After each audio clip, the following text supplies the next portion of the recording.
रायजोफोर मा खबर मागोआथ' जोब्बाय नङा होमबा दा आं दंफैयो जुखाम बागानाव दसे खोन्थानोसै जुखामनि थासारि कन्डिसना माबायदि दायो जाना दङ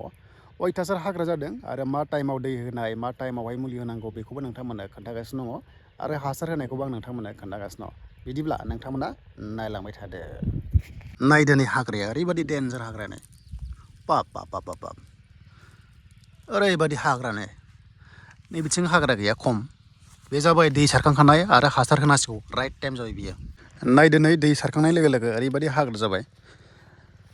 दै मोनोबा बिसोरबो जौगायो ग्रथ जायो ओंखायनो मुलिखौहाय दै सारखांनानैसो होनाय जायो जाहाथे माने हाग्राया सिखारबा मुलि होनानै थाङो आरो मुलि होनाया सानथाम जाबाय दाबो मोजां रानाखै प्रपारलि रानजोबाखै एसे टाइम लायो सप्तासेनि गेजेराव पुरा रानजोबगोन दा गोमो गोमो जाहांबाय नै नायबानो जाबाय नै जुखामा प्रिभियासखौ कम्पेयार खालामबा थांनाय बोसोरनिखौ रुजुयोब्ला देग्लाय आंना एसे साबसिन जादों थांनाय बाराव आं मोजांखौनो मोन्दोंमोन नाथायबा मेचिन गायनायखाय एसे गेप जादोंमोन बाट देग्लाय आं माने नाथायबा आं मेचिनखौ बाहायनाय जायासै आरो अके रायजो राजाफोर मेचिनखौ बाहायनाय जायासै आरो रायजो राजाफोर हाया बुरजाबा नोंथांमोना मेचिनखौ इउज खालामनो हायो मानोना लेबारनि प्रब्लेम जायो गायख'नो हाया नालाय दा खिन्थु आखाइजों गायोबा बेस्ट अपसन आरो माने नायजोर गायनो हायो आरो दा मुलिखौ माखौ होदों नोंथांमोना स्क्रिनाव नायदो आं बे मुलिखौनो होदों एमिडल ना आमिडल जायखिजाया एनि प्रनाउन्स नोङो माखौ कम्फर्ट जायो एमिडलखौ जों इउज खालामदों दा बेलेग बेलेग दङ पकेट होननायबो दङगोन आं थांनाय बाराव फार्स्ट होनाय पकेट ना मामोनथाय बावलायलांबाय आङो दा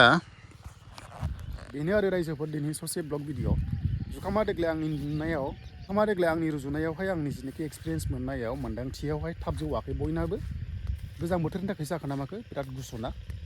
दा मोननायालाय प्रडाक्टखौ मोननाया जोङो मा मेनि फार्स्ट सप्तायाव मोनहैगोन जोंनि बादि सिजोन आरो नाथायबा खायसे खायसे एडभान्सआ मोनगासिनो दङ दाबो गावनि सायाव बियो बाट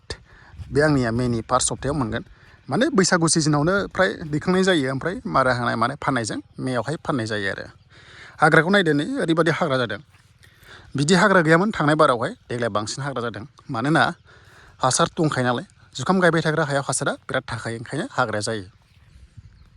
फिनब्रै हालौबाबो बिदि जादों मा होनबावनो जियानो जा आइ डन्ट केयार मुलियानो बुथारखागोन नालाय नै दा बागुरुम्बा मोसानाय दिनै दोहौ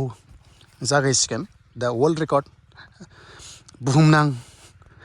रेकर्ड नामदांखा जासिगोन एकदम जारिमिनारि जासिगोन बर'फोरा 11,000नि जायो लामसाम दामग्राफोरखौ लानानै हारसाफोराबो 11,000नि लामसाम मोसादोंमोन थांनाय बाराव डान्सआव बिहुआ आं बेबायदि नंदों आरो नायफिनबा मोनथिगोन आपडेटखौ दा जुदि फेन्दासि जायोब्ला फेन्दासिनि एसे गाहाय अके माने हान्थु बारोबा नोंथांमोना दाना हासार जाहोनो हागोन बेनो जाबाय नोंनि गोसो माखौ जाहोयो गासैबो नार्सारियावनो मोनगोन नोंथांमोना गोसो बायदि दखानाव थांबानो मोनगोन दा जोङो एटलिस्ट बिगायाव 20 केजिसो इउरियाखौ होनाय जायो खायसे खायसे माखौ होयो आं मिथिया बाट बुहुत गोरों दं इउथ्सफोर गायग्रा नाथायबा बिसोरो ससियेल मिडिया इउज खालामा ओंखायनो माने नुनो मोनाखै नोंथांमोना जोंथ' गोदानसो दासो 4 इयार्स गाहाम जादों नैबे जाबाय बेसर बारि बेफोरखौबो गायनांगौ पुरा नोंथांमोना बेसरनि थाव जायोमोन ना गोदो दाथ' फ्राय नुला बैथिं एडभान्स गायनायखौ देखायनो आं दै मोनोब्ला माने हासारखौ माबायदियाव होयो आं खोन्थानोसै एबार दाना सारनाया नै बिदि जायोबा सारजाबाय दा बे राइट टाइम जाबाय बे दाना सारनायनि टाइम जाबाय बेखौ सारनांसिगौ नै होमबाथाय बेबायदि सोमखोर जायो जुखामा जुदि बेबायदि तागद जायोबा सानदो नोंथाङा खाफाले गेवबाय नाय बिदि जायोब्लाथाय दंफाङा तागद आरोबाव एसे दै मोननोब्ला एबा अखा हायोब्ला मोजांसिनबाव नाथाय बांद्राय बिफाङा गोजौ जाबा दै होजाया मानोना लेमो दा बेवहाय एकदम हासार सारनाय इउरिया सारनाय टाइम जाबाय आरो नै बिथिंहाय जाथ'वाखै नै बिथिंहाय हाग्राया लाखिगासिनो दङ हाग्रानि मुलिखौथ' सारखाजोब्बाय लासैनो रानसिगोन बे दायनो सान्दुङाबो दंखायो